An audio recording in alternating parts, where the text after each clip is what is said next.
तो ऐसे ही हमने इनको मालिक के बच्चे जानकर, और हम सभी यहाँ कष्ट में हैं, दुखी हैं, एक दूसरे को समझकर, जैसे एक सास बहू है और सास बहू का कहते हैं कुत्ते बिल्ली वाला बैर हो जाता है। ऐसा क्यों है? बिना ज्ञान के गाटा जुड़ रहा है। और फिर कहते हैं जैसा दर्द आपने हो ऐसा जान बिराने।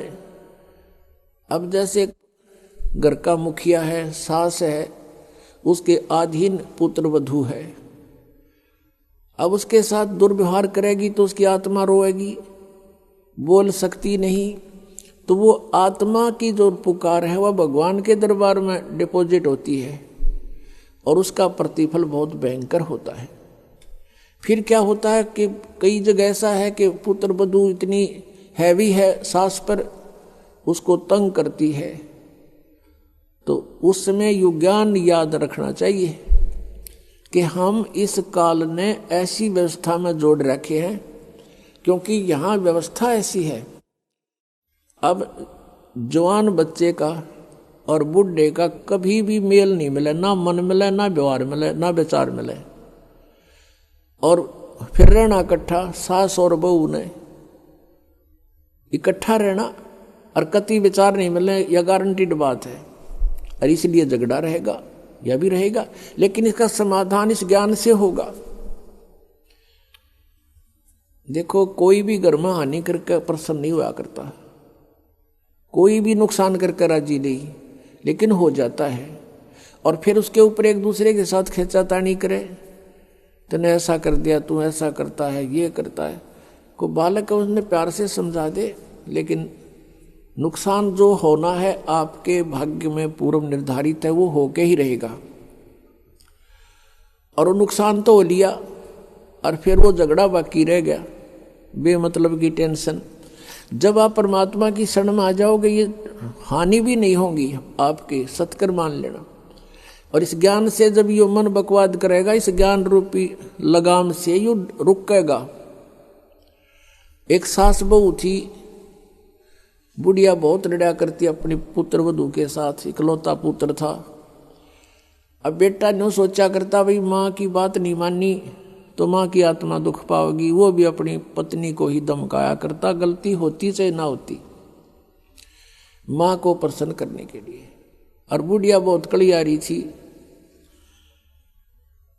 अपने आत्मा एक परमात्मा लीला बख्शते हैं, करते हैं, दया करते हैं। एक बहन सत्संग में जाया करती थी बुढ़िया माई, वो उनके घर चली गई, कुदरती परमात्मा भेजते हैं। और वह बुढ़िया लागरी कति श्लोक सुनान अच्छी बूंदी कहना अपनी पुत्र वधू को, और वह बेचारी बोल रहा नहीं। अब बोलूंगी तो फिर सामने अपने बेटे दगड़वाएगी, तो वह बेचारी चुप रहने में अपनी खैर समझ रही थी। अब उस बहन जो सत्संग में जाती थी, परमात्मा परमेश्वर के विचार सुनती थी, उसने सोचा ये तो नरक हो रहा है इनका घर। उसने उस बुढ़िया को सहज सहज प्यार से कहा, बहन सत्संग में चल लेगी? ना हम नहीं जाया करा सत्संग में, ये तो उलगी जाया कर ठाली, जिन्हें कोई काम कोई ना। हर बुढ़िया ने काम बहुत लड़ने का, और काम नहीं उसने, वो छूटे ना उससे। उसने फिर दूसरे तीसरे दिन फिर कहा कि आए एक बार मेरे साथ चल, कोई भी ना रही मेरे साथ चलने वाली, और मैं अकेली रहेगी, सत्संग में जाना है, जल्दी आ जावांगे। वह उसकी मुंह लागती सी थी। उस दिन वह बुढ़िया उसके साथ चलेगी। अब साथ चलेगी तो वह सत्संग सुना, सत्संग सुने तो पुण्यात्मा असर होया कर, ऐसी बात नहीं। जब तक हम कुएं के मेंढक बने रहेंगे, हम उसी क्रियाओं से लिप्त रहते हैं, वैसे ही विचार हमारे बने रहते हैं, और ज़्यादा ही दुख और बुराइयां हमारे अंदर प्रवेश होती रहती है। बुढ़िया ने सुने विचार, उसकी तो एकदम जो है ना, एकदम परिवर्तन आ गया उसके अंदर। सचमुच हमने आपस में नहीं किसी को दुखी करना चाहिए।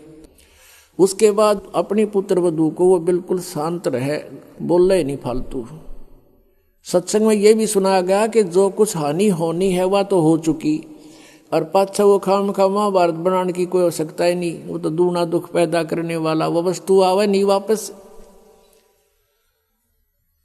एक दिन क्या हुआ, वो पुत्र वधू गाय भैंस का दूध निकाल के और ऊपर कड़ियों में कड़ा डाला कर दे, हुक लंबा सरिये का हुक ला देते और उसमें बाल्टी टांग देते थे कड़े में, हुक में, कुत्ते बिल्ली से बचाने के लिए। अब उस पुत्रवधू ने वो ऊपर, क्योंकि ऊंचा होता था, गर्दन नीचे रखनी पड़ती थी, यूं करके टांगन लगी, वो की तो उल्टी साइड में लग गया। उसने सोचा टंग गया, हाथ छोड़ दिए, वो बाल्टी नीचे गिर गई, सारा दूध फर्श पे फैल गया।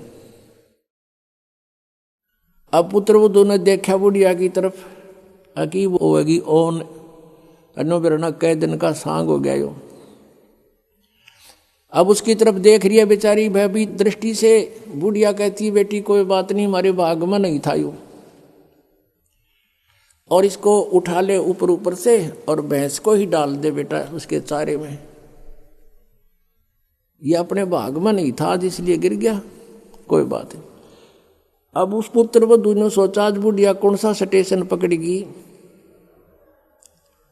या तो कदे 16 बातें बोलिया नहीं करती।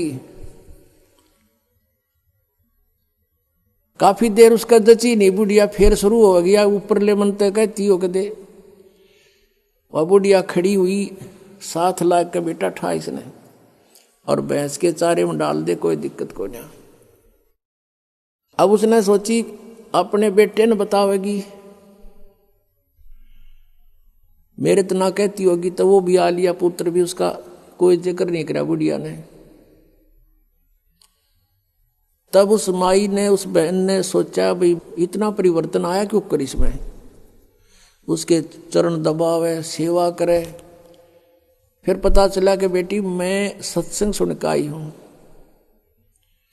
और बेटा मैंने आज तक जो गलतियां की तेरी आत्मा दुखाई, बेटा मैं माफी मांगू तेरे थे।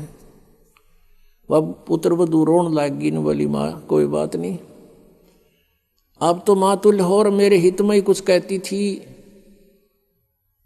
उस दिन से पुत्र वधू ने भी नाम ले लिया, फिर धीरे धीरे उसके बच्चे ने भी नाम ले लिया और घर में नरक के स्थान पर स्वर्ग हो गया। अब इस परमात्मा की वाणी से, ज्ञान से स्वर्ग तो यही हो जाएगा, और सतलोक हमने जाना है, फिर भक्ति करके वहां सतलोक चले जाएंगे, महासुख वहां हो जाएगा। तो इस प्रकार वो परमात्मा आकर हमें ज्ञान देता है, उसके ज्ञान से हमें पता चलता है। इसलिए कहा कि सत्संग की आधी घड़ी और तप के वर्ष 1000 तो भी बराबर है नहीं, कहे कबीर विचार।